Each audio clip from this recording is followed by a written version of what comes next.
Well, they got elected for the first time last February. It took a while to form the government, and therefore the Dáil, even though they had the odd little meeting for the votes and things, but didn't get really down to business until it was nearly time to go on the summer holidays. So I suppose we could look at the new term of the Dáil as the really first term for our new TDs. Now, their back-to-school date has been delayed this year because of some renovations and things, but they're gearing up nonetheless. And as this is the 1st of September, let's try and meet our TDs to see how they feel about going back to work and what their plans are. Well, Deputy John Brady is here from Sinn Fein. You're very welcome, John. Good morning, Declan. And how's it been since you got elected?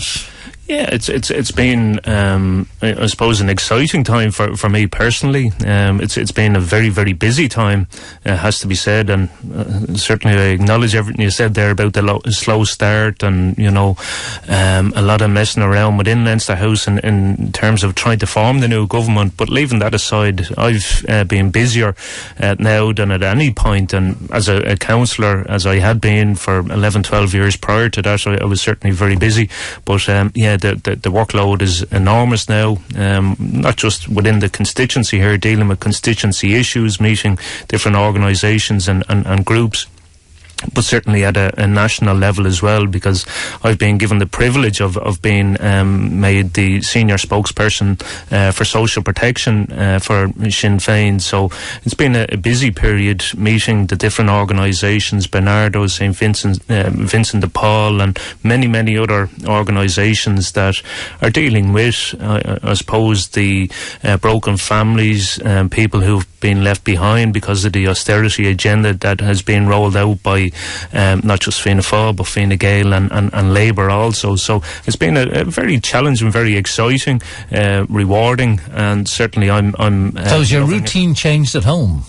Yeah, certainly the routine has changed. There's a lot more late nights, early starts. So yeah. How does the family feel about that? Because you have a larger family. Yeah.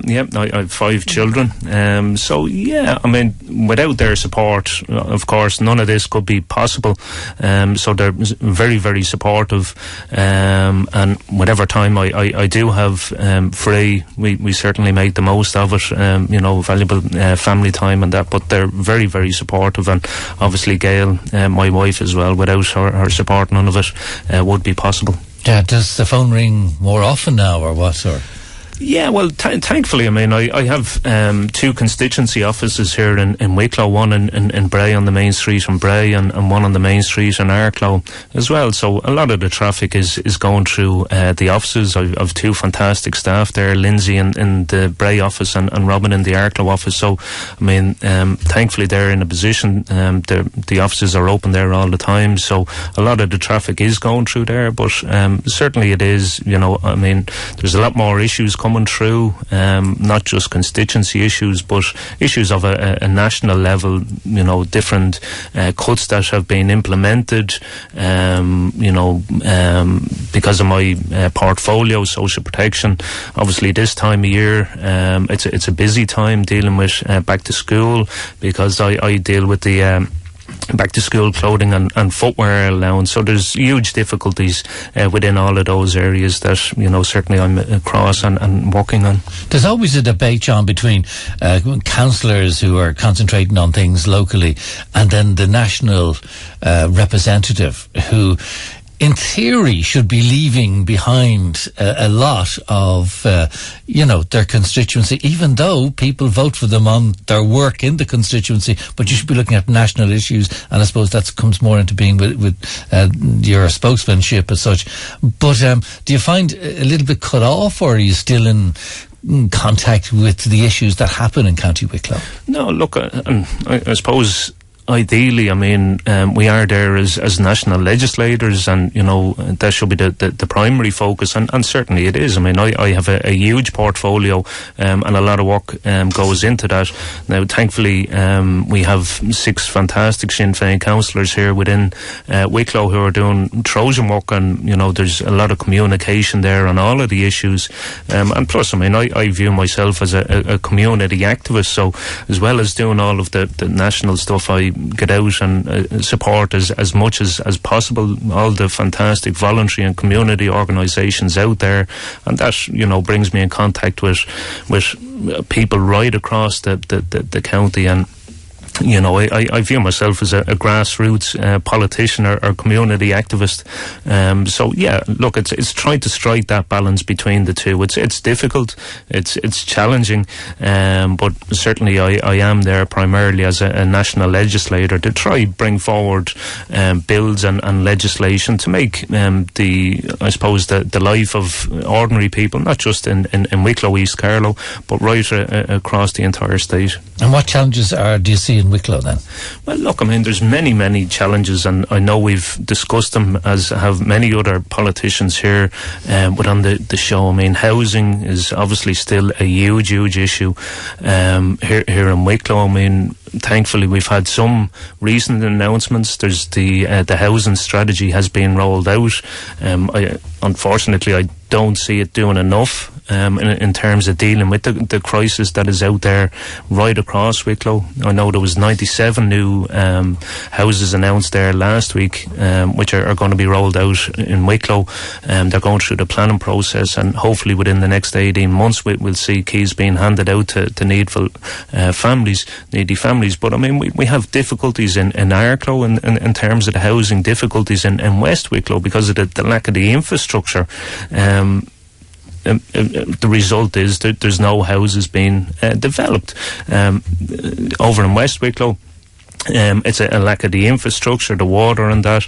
Irish Water are saying they have no immediate plans to address that, so you know that means the council cannot go and proactively start developing plans to construct any meaningful housing projects. It's the same in Arklow because of the lack of the sewerage treatment plant. There's a lot of pressure coming on Irish Water, and hopefully we are beginning to get to the end of that process, but that has held back South Wicklow in so many ways, not just in relation to the housing, but also other infrastructure in terms of businesses and employment and that. And when you look at Arklow, it's one of the black spots within Wicklow for unemployment, particularly youth unemployment, where it's 15-16% youth unemployment in the Arklow area. So they're just some of the areas. I mean, other areas that I would be pushing there are the likes of broadband.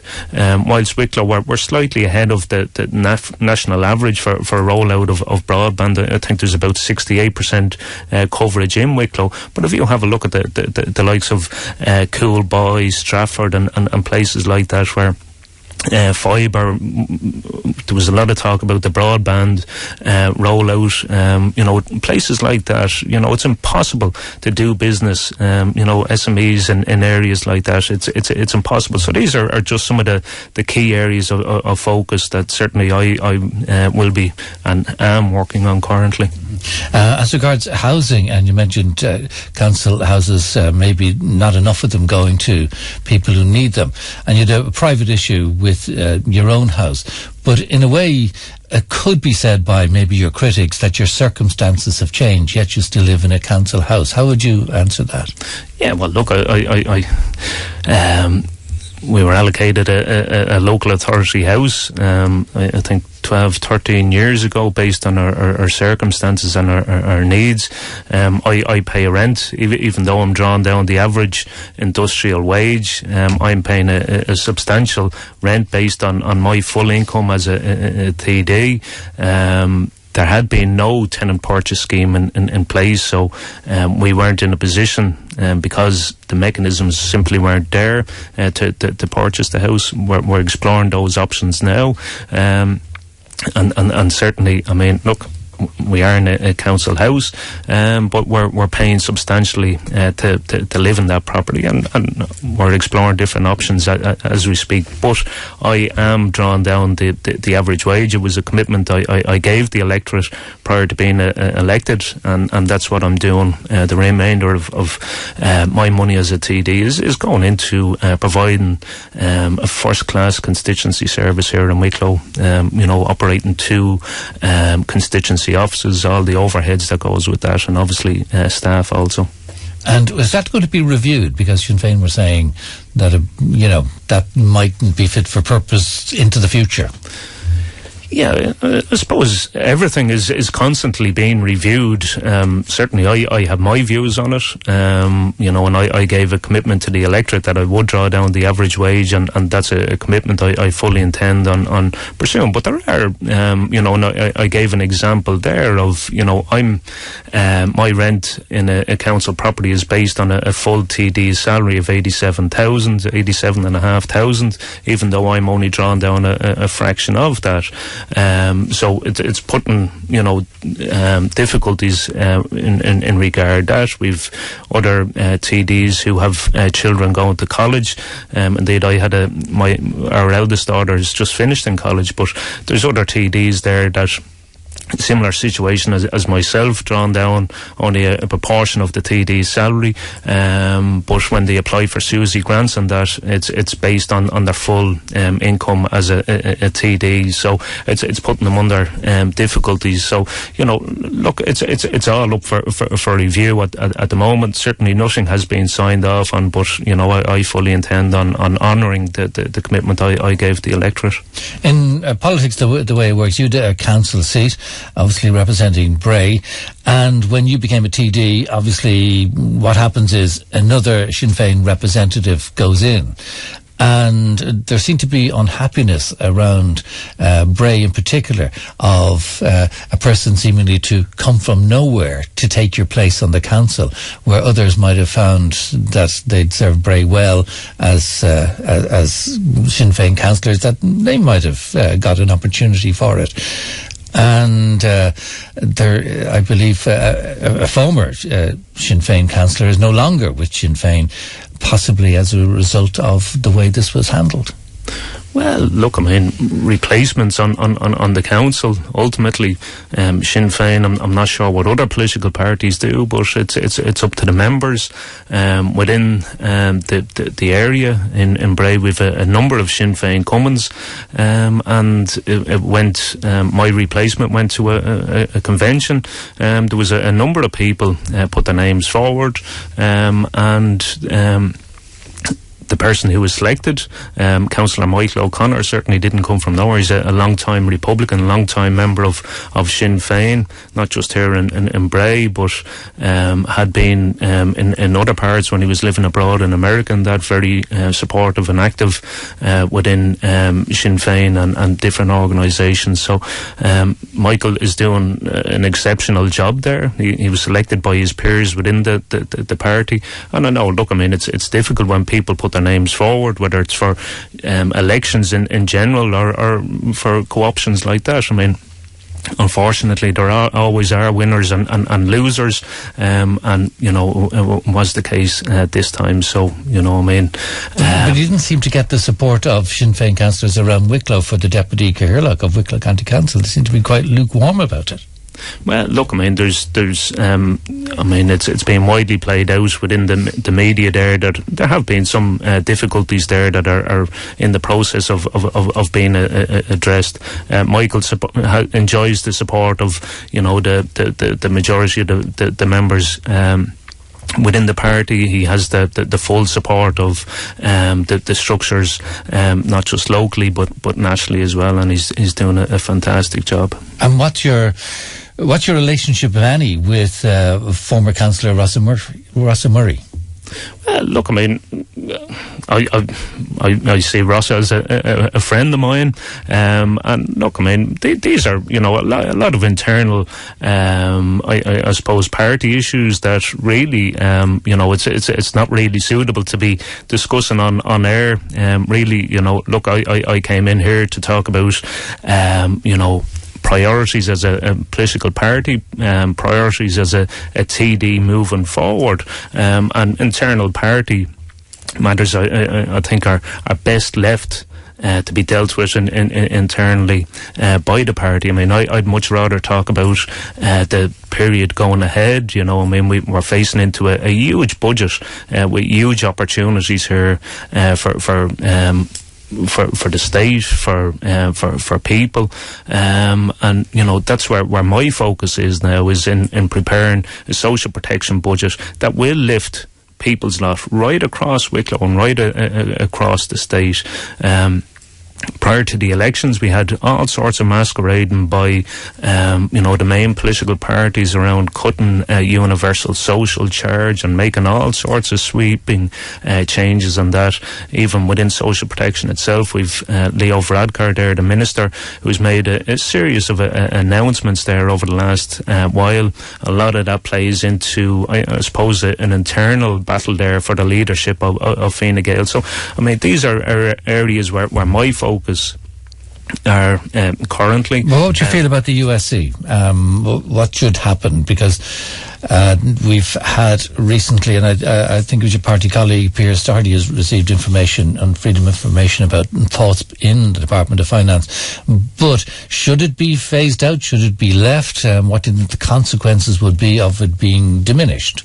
Well, I think the information that Pierce managed to get was quite startling, and I suppose again just emphasises and backs up everything that Sinn Fein had been saying prior to the elections, where some of this showboating was going on by the political parties in relation to abolishing the USC. I mean, Sinn Féin were straight up. We said we simply cannot afford to abolish the universal social charge right out if we are serious about investing in our infrastructure and investing in our public services. Sinn Féin was categorical in what we said. We wanted to take the lowest paid workers out of the net, and that is something that we intend to do. But the information that came back to Pierce from the department themselves said, look, if you want to abolish the USC, well, then there's a number of other options. You're going to have to find the money somewhere else. So I think they were talking about increasing property tax by 500% to fill that void in terms of loss income to the department. So, Sinn Féin have said, look, we cannot afford that. There are other measures that can be brought in to bring additional money into the coffers to ensure that we can continue to invest in our public services, because I addressed the whole issue of housing. I mean, there's other areas there, such as our health system. In tatters, we have a minister who seems to be primarily focused on what type of food patients eat in hospitals, as opposed to dealing with the lengthy, I suppose, waiting lists to have basic procedures carried out. Still, we have many people lying on hospital trolleys. So these are the areas where the money needs to go, as opposed to that false argument around abolishing the USC. A couple of texts in here. It should be pointed out that Deputy Brady cost the taxpayer exactly the same amount as TDs for normal parties, even if he only takes a portion of it. Another one says, listener called to ask if John's aware of cuts to Sunbeam House services in Arklow and Bray. This caller claims transport has been cut from 5 days to 3 for some users. Yeah. Now, this is it's an issue I've been dealing with a number of concerned parents and clients of Sunbeam services. I've huge concerns around the whole area. I have been in touch not just with the HSC, who obviously have the primary function there, but also the minister, as well as Sunbeam services. So I share a lot of the concerns, and I've spent a lot of time dealing with this issue and numerous meetings with some of the clients and their families. So look,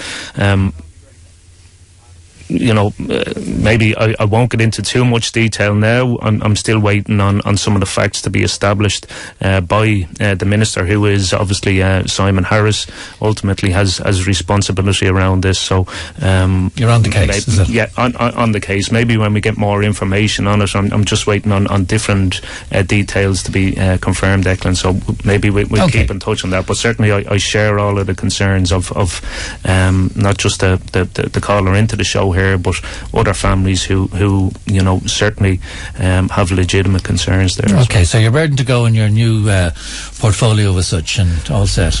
Yeah, look, I mean, it's going to be a busy, very challenging time. It's been a very busy summer. Certainly, I only had 2 days off. Myself and the son, we went off camping up to Hidden Valley. So it's been a very busy summer here, dealing with all the groups, organisations, trying to put in place the best budget in terms of social protection that we can. The committee meetings, I'm on the Social Protection Committee meeting, that was due to commence at the end of September. I'd been putting a lot of pressure on the minister, so thankfully that meeting is happening next Wednesday. So that's being moved forward, and bizarrely, that will be the second meeting of the Social Protection Committee, which is crazy that Indeed. Here we are 6 months in, and so this is really the term that you're getting down to business. This is the term. There's a lot of challenges there. I've a lot of good ideas there that we're going to be bringing forward in terms of legislation and bills to start reversing some of the measures that have been introduced. Cuts to job seekers for under 26s, different initiatives that I'm planning on bringing forward as well to make the lives better for people right across Wicklow, East Carlow and across the state also. Okay, thanks for coming in this morning, John. All right. The best of luck with that. That's Deputy John Brady of Sinn Fein. Thank you very much indeed. Best of luck to him. Get a great double deal this summer at 4 Star Pizza in